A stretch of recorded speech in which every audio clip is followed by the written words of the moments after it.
روٹی وقت پہ نہ ملی, گالی دے کے چل اپنے پیو دے گھر. کیوں جائے یہ تیرے باپ کے, اپنے باپ کے گھر؟ یہ کوئی بھاگ کے آئی ہے؟ کیوں جائے اپنے باپ کے گھر؟ یہ کسی کوٹھے سے آئی ہے؟ نہیں نہیں نہیں, تیرا تو ایک رتی کا بھی اس پر احسان نہیں ہے. وہ تیرے گھر میں آنے سے پہلے اپنے باپ کی حلال کمائی کا 20 لاکھ روپے کا جہیز تیرے گھر میں لے کے آئی ہے. تو کس بات پہ گالی دے رہا ہے؟ وہ تو اپنے باپ کی کمائی کی دی ہوئی چرپائی پہ سو رہی ہے, وہ تو باپ کی کمائی کے لیے ہوئے برتنوں میں کھا رہی ہے, وہ تو باپ کی کمائی کے لیے ہوئے کپڑے پہن رہی ہے, جوتا پہن رہی ہے, حتیٰ کہ آنکھیں میں ڈالنے والی سرما اور پیر میں پہننے والا جوتا بھی تو اپنے باپ کے گھر سے. تو کس بات پہ کہتا ہے چل دفع ہو جا, اپنے گھر چلی جا؟ کیوں جائے؟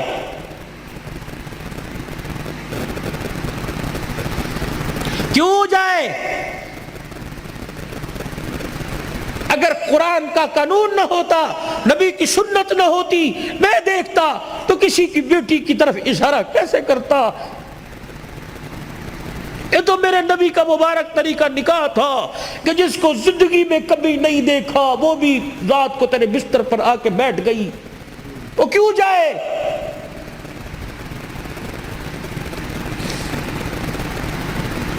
تو نے کہا اٹھ گئی, تو نے کہا بیٹھ گئی, تو نے کہا لیٹ گئی. تو گھر میں آیا, میرے سر درد ہے, میرے ٹانگوں میں درد ہے, اچھا میں دودھ گرم کر کے لاؤں, اچھا میں چائے بنا کے لاتی ہوں. تو سر میں درد کہے تو وہ اس کا کلیجہ منہ کو ہے, اگر وہ کہے میرے سر میں درد ہونا تو کہتا ڈرامے کر رہی ہے, یا وہ انسان نہیں ہے. گرمی کے موسم میں تیرا نوٹ گننے کو دل نہیں کرتا, وہ تیرے لیے 3 ٹائم چولہے کے آگے بیٹھی ہوئی ہے. وہ جب سے باپ کے گھر سے آئی اس نے اپنی مرضی کا کھانا ہی چھوڑ دیا. اس نے کبھی نہیں کہا کہ میرا یہ کھان نو دل کرتا ہے. جب سے باپ کے گھر سے آئی اس نے اپنی مرضی کا پہننا ہی چھوڑ دیا. وہ جی بھی تیرے لیے رہی ہے, مر بھی تیرے لیے رہی ہے, 9 مہینے تیری امانت کو گود میں اٹھا کے پھر رہی ہے. 5 کلو کا تھیلا ہاتھ میں لے کے جائے, گھر جا کے میں پانی پیا, میں وزن چک کے لے کے آیا, میں تھک گیا. وہ 9 مہینے امانت کو لے کے پھر رہی ہے. وہ کروٹ بھی نہیں بدل سکتی, الٹی بھی نہیں لیٹ سکتی, وہ اپنی مرضی کا کھا بھی نہیں سکتی, وہ پھر بھی پیر کی جتی اور کتی بن گئی. اگر بھولے سے اس کے میکے سے کوئی آ گیا, بھائی میں, سسرال میں سے ماں باپ آ گئے, اس نے تجھے نہیں کہا نا امی ابو آ رہے نے کچھ پکان نہیں لے, اوقات دکھائے گا, اوقات. کنجر پھر آ گئے نے, انہوں نے حرام دی کمائی سمجھیے. وہ عزت ہاتھ جوڑ کے کہتی ہے میرے ابو نے میرے بارے جتیاں مار لی, اے تجھے کمرے بیٹھے نے, شور نہ کر. اپنی اوقات دکھائے گا کہ میں نسلی حرام کا ہوں.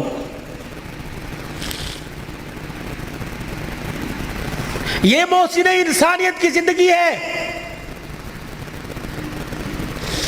تو دیکھ میرا نبی گھر سو رہا ہے, آرام کر رہے ہیں, دروازہ بجا.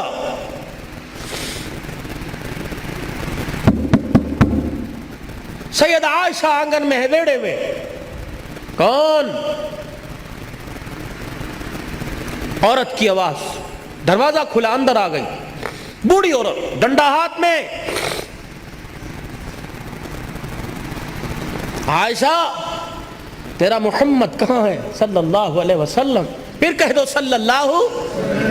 سبحان تیری, میرا نبی اللہ اکبر. عبادت دے کے گیا تو عبادت اعلیٰ, گھر کی زندگی دے کے گیا تو گھر کی زندگی پھولوں سے زیادہ نرم اور مہکتی ہوئی دے کے گیا ہے. کہاں ہے تیرا گھر والا؟ سیدہ عائشہ رضی اللہ عنہ کہنے لگی, میں ابھی اشارہ کرنے لگی تھی, وہ آرام کر رہے ہیں. اس عورت کی آواز کو سن کے اٹھے, اپنی تہمت کو سنبھالا اور جلدی سے چرپائی سے اترے اور اس عورت کے قریب جا کے اسے دیکھنے لگ گئے. پھر وہ بھی بیٹھ گئی, حضور بھی بیٹھ گئے. کہا میں بڑی حیران. وہ اسے دیکھ کے رونے لگ گئے, وہ آپ کو دیکھ کے رونے لگ گئی. میں نے کہا پتہ نہیں کیا ہوا, کیا خیر ہو؟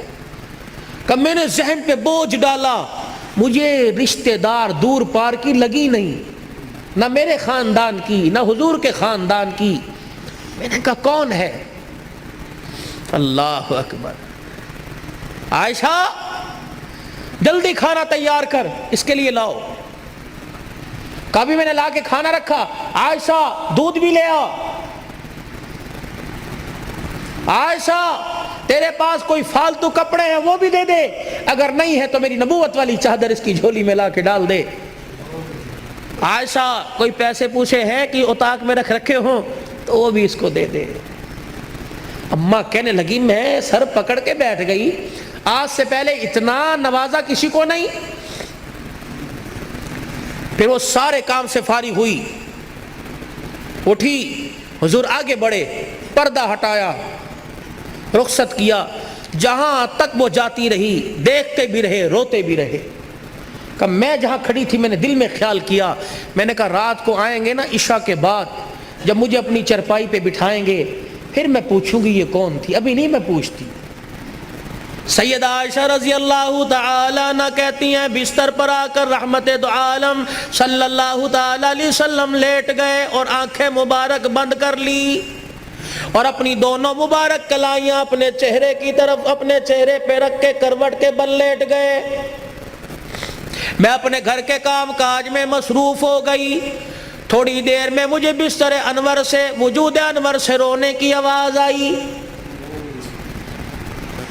میں نے چھلانگ ماری بستر پہ، حضور علیہ السلام کی کلائیاں مبارک اپنے ہاتھوں سے پکڑ کر میں نے یوں چہرے مبارک سے ہٹائی، دیکھا پورے رخسار پر پوری داڑھی آنسوؤں سے بھری پڑی ہے۔